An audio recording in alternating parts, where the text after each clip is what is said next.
Garbė Jėzui Kristui. Nuostabu, tokią nuostabią dieną kalbėti apie nuostabias temas, nes Viešpats niekuomet netampa nuobodus ir kelia nuostabą tiem, kas nubudę, tiem, kas atvėrė akis, žvelgia į jo grožį, į Dievo meilę. Patiriam, koks jis geras, patiriam, koks jis išmintingas, mylimus, veda, glaudžia prie širdies. Ir todėl mes čia, nes meilės niekada negana. Meilė neišsenkanti, meilė šaltinis, neturintis pabaigos, nes meilės pats šaltinis yra Dievas. Taigi, su tokia džiugia širdim, po gero įvado noriu pradėti kalbėti apie Vatikano antrojo susirinkimo dogminę konstituciją, apie bažnyčią Lumen Gentium. Be abejo, Vatikano antrasis susirinkimas vienas iš svarbiausių bažnyčios gyvenime įvykių. Gal reikia pridurti, kad susirinkimai, bažnyčios susirinkimai, visuotiniai bažnyčios susirinkimai visuomet atveria naują puslapį bažnyčios kelionėje, bažnyčios gyvenime, brėžia gairias, atveria kryptį, primena kryptį, padeda bažnyčiai suvokti iš naujo, kur keliaujam, kas esam. Tad, kai visuotinėme susirinkime susirenka mūsų ganytojai, daugiausiai kardinolai, vienybėje su šventuoju tėvu, visi užgniaužia kvapą, klauso, stebi, kas čia bus, ką išgirsime jų kelioniai.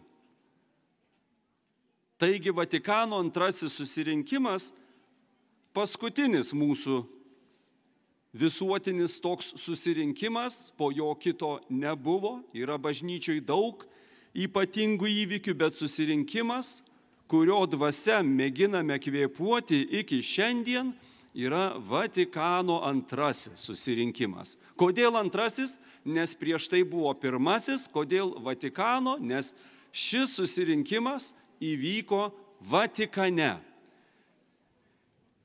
Ir baigėsi 1965 metais, taigi už poros metų švęsime šio susirinkimo jubiliejų. 60 metų jubiliejų. Labai prasminga, kad katechezėse kalbėsime apie vieną susirinkimo dokumentą, Lumen Gentium. Paraidžiui tautų šviesa. Šis dokumentas apie bažnyčią. Pastebime, kad bažnyčia savo mokyme visuomet, kai kalba apie švenčiausią mergelę Mariją, mūsų motiną, iš karto pradeda kalbėti ir apie bažnyčią. Ir kai kalbame apie bažnyčią, iš karto pradedam kalbėti ir apie Mariją. Taip jau yra bažnyčios dokumentuose, popiežių enciklikose, kur be atsiverstume. Kalbam apie bažnyčią, kalbam ir apie Mariją. Kalbam apie Mariją, kalbame ir apie bažnyčią. Kodėl? Nes žvelgdami į Marijos asmenį geriau suprantame, kas mes kaip tikintieji esame.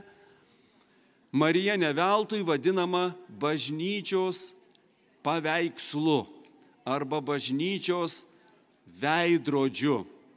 Tad prasminga čia kalbėti apie bažnyčią. Kadangi Vatikano antro susirinkimo dokumentų daug, štai tokia knyga, čia yra dokumentai vadinami konstitucijomis, dekretais, deklaracijomis. Galima tik padaryti gerus įvadus. Tikslas, kad norėtumėme labiau susipažinti su tais dokumentais, juos atsiversti, galime įsigyti, galime internete rasti ir artimiau susipažinti. Ir šiandien norėčiau padaryti įvadą į šią ypatingą konstituciją. Dogminę konstituciją. Žodis dogminė reiškia, kad kalbėsime apie tai, ką tikime. Taigi, įvadas į dogminę konstituciją apie bažnyčią Lumen Gentium. Šis įvadas labai dera su pirmojo skyriaus pavadinimu – bažnyčios slėpinys. Bažnyčia yra slėpinys. Mes esame bažnyčia. Taigi mūsų gyvenimas su Kristumi yra slėpinys, o slėpinį visuomet įdomu nagrinėti, jis neišsemiamas. Dar noriu pasakyti svarbią aplinkybę. Minėjau, kad štai Vatikano antrasis susirinkimas kėlė klausimą, kas bažnyčia yra pirmiausiai. Tos visos konstitucijos, kurias randame susirinkimo parašytas, dekretai, deklaracijos, iš esmės yra apie bažnyčią. Net 2 konstitucijos tiesiogiai skirtos bažnyčiai. Taip pat 2 dokumentai kalba apie bažnyčios šaltinį gyvenimo ir alsavimą. Vienas skirtas Dievo žodžiui, kuriuo mes gyvi, kitas skirtas šventajai liturgijai, kurią mes gyvename. Toliau susirinkimas kalbėjo apie pasauliečių, vyskupų, kunigų, pašvęsto gyvenimo dalyvių, tai yra vienuolių, gyvenimą ir pašaukimą. Toliau susirinkimas klausė, kaip bažnyčia gali, visi šie mano išvardyti dalykai iš esmės atsako į vieną didelį klausimą. Kas mes kaip bažnyčia esame ir ką mums daryti, kaip mums šiame pasaulyje būti. Vatikano antrasis susirinkimas susirinko labai sudėtingu, ypatingu laiku. Tik ką buvo praūžęs antrasis pasaulinis karas, nusinešęs milijonus gyvybių. Baisus patyrimas, kurį išgyveno viso pasaulio žmonės, ypatingai Europoje. Ir kilo klausimas. Štai mums atrodė, kad mes jau tapom civilizuoti, kultūringi, turime nuostabius meno, mokslo pasiekimus, mąstymo pasiekimus. Atrodė, kad mūsų visuomenė geba gyventi civilizuotų žmoniškų būdų. Bet pirmasis pasaulinis karas ir antrasis pasaulinis karas parodė, kad kažkas yra labai ne taip. Matot, kai mes mėginame be Dievo rasti vienybės pagrindą, juk mūsų milijardai žmonių šiame pasaulyje, kaip sugyventi tokiems skirtingiam, kaip gyventi kartu, kas galėtų mums duoti vienybės pamatą. Be Dievo mes galim rasti, pavyzdžiui, norą geriau gyventi. Taip, noras geriau gyventi vienyje žmonės. Tačiau jei kažko pradeda trūkti, o kitas turi daugiau, artėjam prie tragedijos. Antrasis pasaulinis karas parodė, kad tauta kaip tokia negali būti vieninteliu žmonijos sugyvenimo pamatu, nes nacijos idėja atvesta į kraštutinumą sukelia karus, sukelia neapykantą. Žmonija po tų baisių žudynių, po tų baisių netekčių, sugriautų miestų ir gyvenimų buvo praradus žadą. praradus viltį, viziją. Ir mes, krikščionys, žinom, kad tokie laikai yra laikas mums ateiti su alternatyva, su tuo keliu, kuris yra aukščiau už žemiškus sąmokslus, Kristaus meilės ir gyvybės evangeliją, amžinojo gyvenimo, kuris jau čia gaivina mus kelias. Ir vis dėlto atrodė, kad bažnyčia taip pat turėtų naujai save atrasti, nes antrasis pasaulinis karas. Daug jame dalyvavusių buvo žmonės, kurie lankėsi bažnyčiose, kurie kalbėjo maldas. Ir Vatikano antram susirinkime bažnyčia klausė, mūsų ganytojai susirinkę klausė, ką mes dar pražiūrėjome, ko mes dar nesame pilnai įgyvendinę iš tos Kristaus Evangelijos. Taigi, naujai suvokti bažnyčios pašaukimą, naujai suprasti, ką bažnyčia gali duoti pasauliui. Alternatyva kitoms vienybės sampratoms. Kas vienija mus kaip žmonės. Ir popiežius Benediktas XVI prieš tai, dar kai tapo popiežium, kai dar buvo teologas, rašė apie tai. Ir sakė, susirinkimo tėvai Vatikano antrajam susirinkime norėjo parodyti bažnyčią kaip bendrystę, komuniją. Mes turime tą ypatingą žodį komunija. Tai reiškia bendrinimasis, bendras gyvenimas. Anglų kalboje turime tą žodį community, communal, komunalinės paslaugos. Turim žodžių ir lietuvių kalboje tarptautinių žodžių. Žinome, jie visi kalba apie bendrinimą. Taigi bažnyčia yra bendrystė.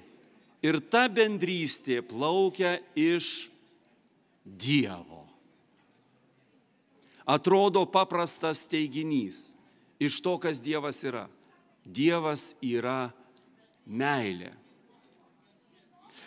Ir štai pagalvokime, žodžiai, kuriais vadiname šitą bendrystę, jie iškart mum apie tai byloja. Pavyzdžiui, gal kam girdėtas žodis ekleziologija. Štai dabar akimirka teologinės paskaitos. Vatikano antrojo susirinkimo vizija apie bažnyčią vadinama bendrystės ekleziologija. Kodėl toks keistas žodis? Eklezinis, ekleziologija. Šis žodis mes jį randame Naujajame testamente, apaštalų raštuose. Tai graikų kalbos žodis, juk anuometiniai Romos imperijoje žmonės kalbėjo graikiškai, Jėzaus apaštalai rašė graikų kalbą, anuometiniam žmonėm suprantama kalba, ir bažnyčią vadino eklesija. Lietuviškai galėtumėm sakyti eklezija. Paraidžiui ek kalein. Pašauktieji. Pašauktieji leistis į kelionę ir būti kelionės bendrininkais. Kompanionas, kartu, panis, duona, bendra duoniais, bendra šeimiais. Taigi žodis eklezija iš karto rodo, byloja mums apie bendrystę. Esam sukviesti, suburti prie Kristaus.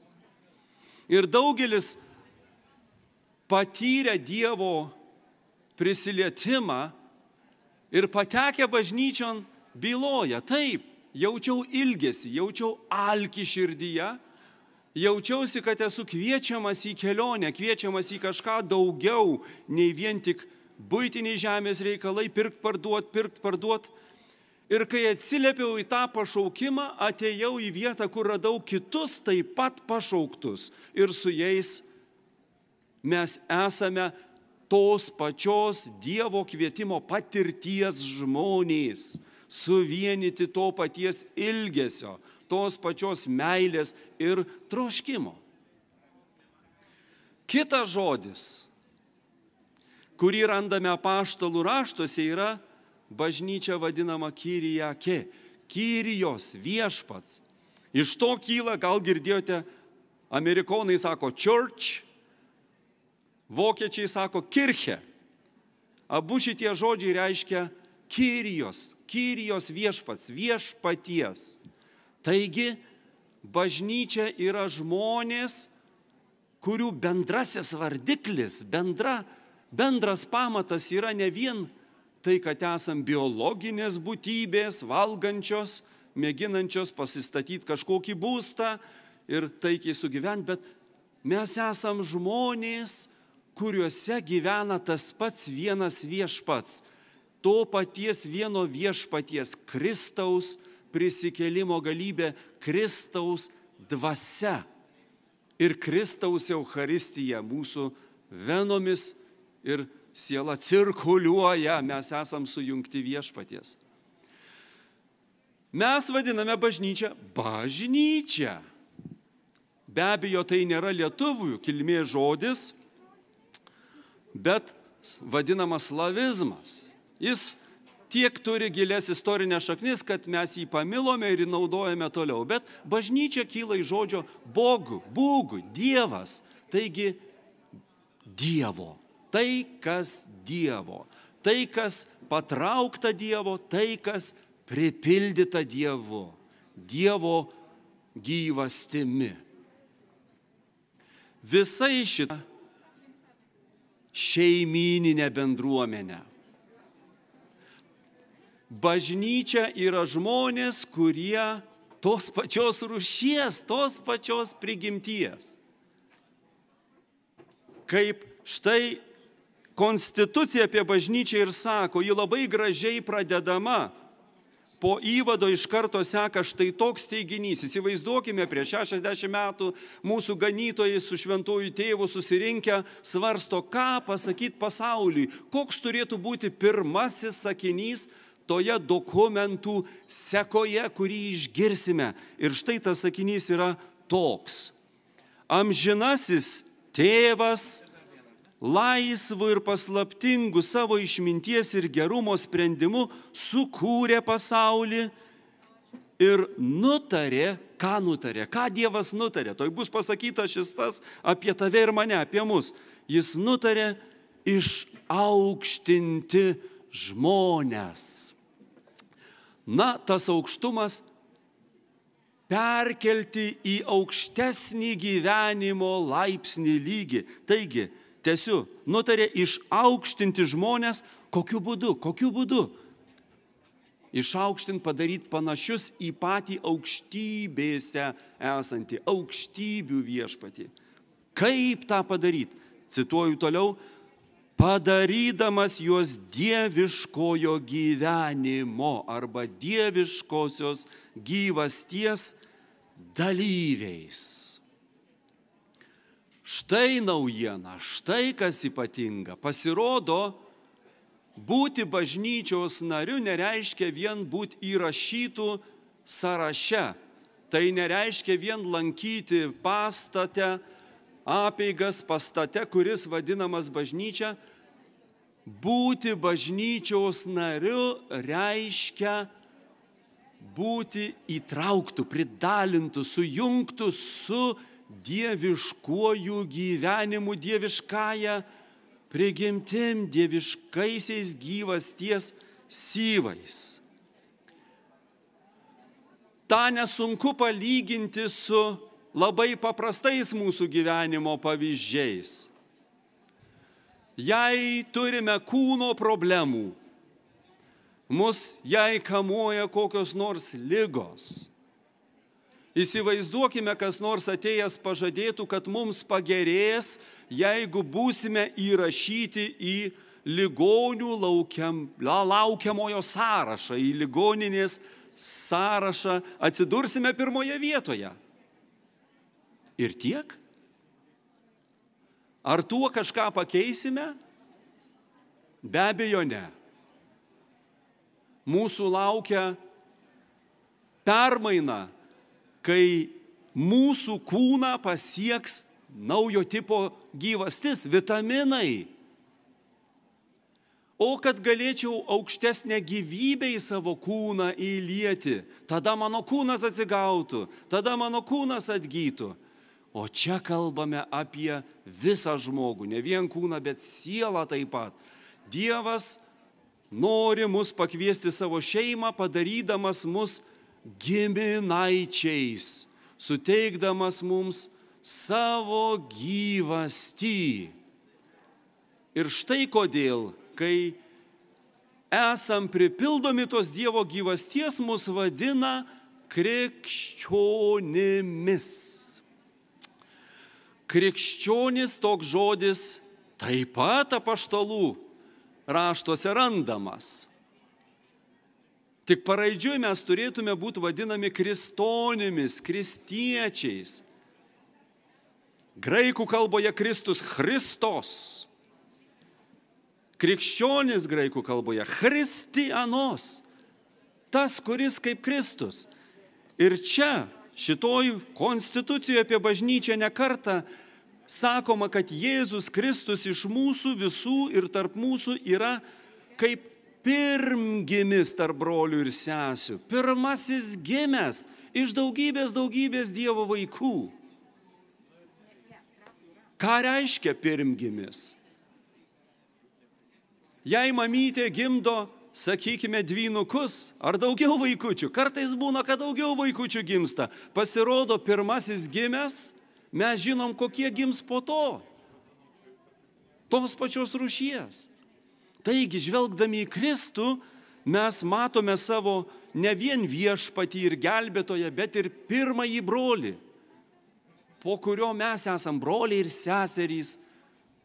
Ir mumyse yra ta pati gyvybė, kuri jame pirmajame buvo ir yra per amžius.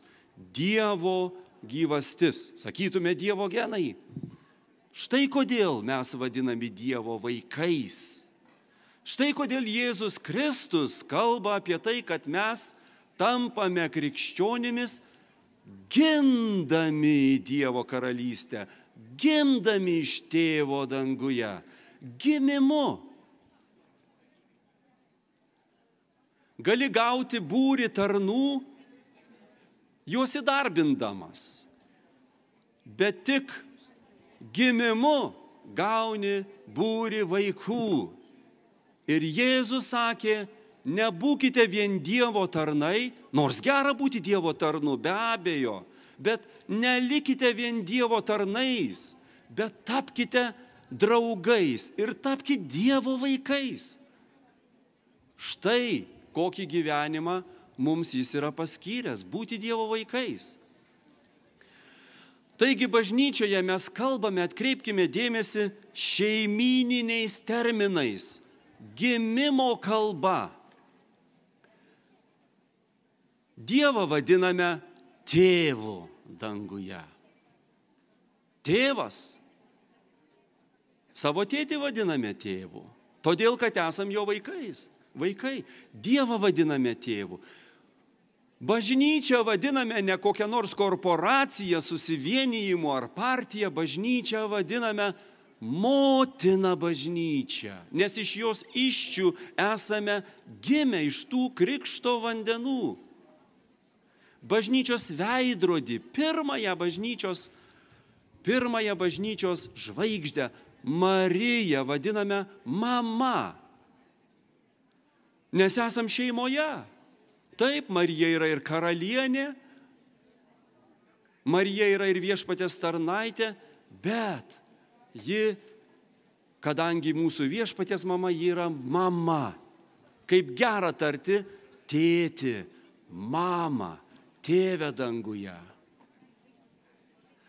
Vienas kitą vadiname broliais ir sesėm.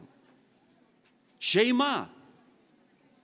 Ne darbuotojais, ne kokiais nors ten partijos nariais, bet broliais ir sesėm.